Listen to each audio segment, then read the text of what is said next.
Dr. Das, we have talked about so many different topics and non-translatables. So a common sort of thing that encompasses many of these topics is the idea of Prakṛti. We've talked about Prakṛti in so many ways. Yes. And it's normal and common to translate as nature. Right. So nature is in a sort of Western sense, and Prakṛti in a sort of a Sankhya sense and Indian sense seem like not exactly the same thing. So can you shed some light on that? Yes, sure.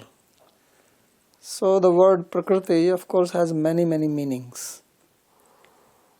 But primarily, at least in metaphysical sense, it is used for the original state of matter.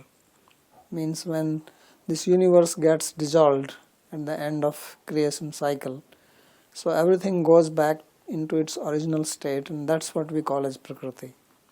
So as we know from Sankhya that everything constitutes of three gunas, which are the three basic constituents of Prakṛti, the basic principles. So in that state, these gunas, they become completely balanced. And when they are balanced, then nothing moves, no creation happens. There is no transformation in Prakṛti. So the word Prakṛti itself actually means Prakrishte Kriyate, or that which is manifesting things in a grand manner. It comes from the root kri, to do, to create. So that is the original sense. So therefore Prakrti also can mean source. And one of the very common meaning of Prakrti is cause. So sometimes in the Sankhya terminology they have these two terms, Prakrti and Vikriti. So Prakrti there would mean the cause, and Vikriti would mean the effect. For example, we have Prakrti, and from Prakrti comes Mahatattva. So then Mahatattva is called Vikriti and Prakrti is Prakrti.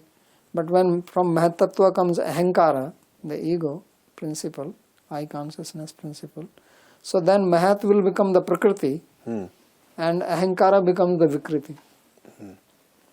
So Prakrti has that meaning also in Sankhya. Very commonly it is used that anything which is a cause for something else, then that takes the name Prakrti, and what comes out is called Vikriti.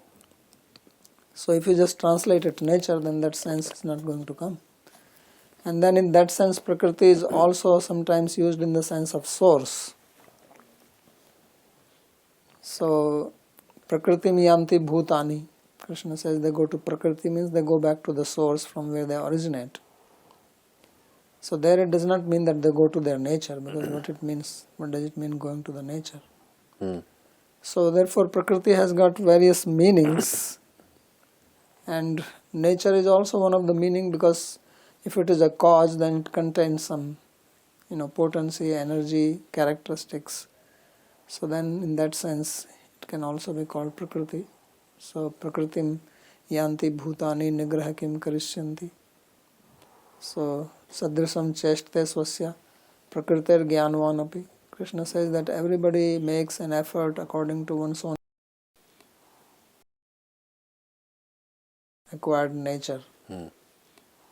So we have to see, of course, the context in which it is used, and if you just say nature everywhere, then it is not going to fit that meaning. It loses that detail. Yes. So the idea of three guna is not there in the nature. Yeah. The idea of unmanifest That is there. not. So Prakrti is manifesting, unmanifesting. The word Prakrti is also used in the sense of beginning. When something, like in the Sanskrit commentaries, you will see many times Atha Prakritim Prakritam Anusarama. It comes from the sense, let's start to the original topic or the topic under discussion. So in that relationship sometimes,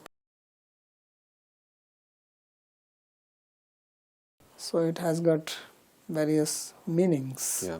See, I've seen a lot of Western European thinkers, scientific type thinkers, secular type thinkers, use the word nature and come up with very profound, there are books and books, volumes on the philosophy of nature and so on.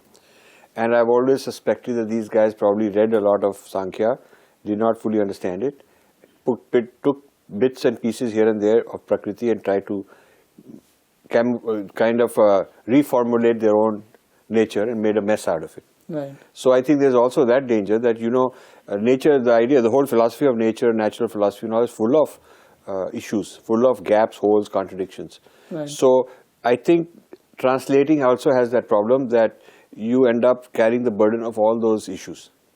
Yeah, that's the problem. I mean, even if you translate it, you have to see what is the context and what is the befitting meaning. Like Right. now, another thing which comes to my mind from Bhagavad Gita itself is Krishna says, Prakritim swam adhisthaya sambhavami atmamaya. So he's not saying that becoming situated in my nature, I manifest myself. What does it mean becoming situated in my nature? He's always situated in my nature. Right. So, but he's using Prakriti in a different sense there. Right. Another place he says, Bhumir apo anala vayu khammano buddhareva ahankaramiti me bhinna prakriti rastadha. So he says, this is my eightfold Prakriti. So there is not talking about nature. It's not his eightfold nature. He's talking about his external. So it's not a Shakti. casual term that can be just Yeah. replaced with something very simple like nature. No, it is not. Or sometimes Prakriti they translate material nature. But what about Krishna? He also has his Prakriti that is not material. Right. So we have to be careful when we translate a word and we have to see what is being conveyed by that word, because Sanskrit has this beauty or this, characteristic that word can take many shades of meanings. So we have to always go to the, first of all, derivational meaning and then see how does it fit there, Once I spoke about this pravritti nimitta and Yes. vitpatti nimitta. So vitpatti nimitta is derivational meaning, but then pravritti is the reason for what I am using this, in what sense I am using. So that takes over the vitpatti, derivational. The meaning is not always the meaning. So we have to see the intention of the author, with what intention the word is being used, because after all it is the author or the speaker who is using the word. And he is using the word to convey his idea or her idea. So we have to understand the meaning according to his or her mind. Correct. Not that I give the meaning and then I interpret it in my own way, then I lose the sense what he wants to convey. So that's why it is very important to see the context, to understand the author's intention, what is being said. So even in Bhagavad Gita, the word Prakriti is used so many places, but it is used in very different sense. When you read the 14th chapter, then Prakriti is used in the sense what is commonly understood in Sankhya, is the mixture of these three gunas. So does Prakriti change the way it's being used in Vedanta? Well, again, as I say, in Vedanta depends in what sense you are using. If you are using in the Sankhya way, if the topic is discussing Sankhya principle, in Vedanta also there is a discussion, then it will But be the used idea, the relationship with Purush in Sankhya right, is very well defined. very well defined.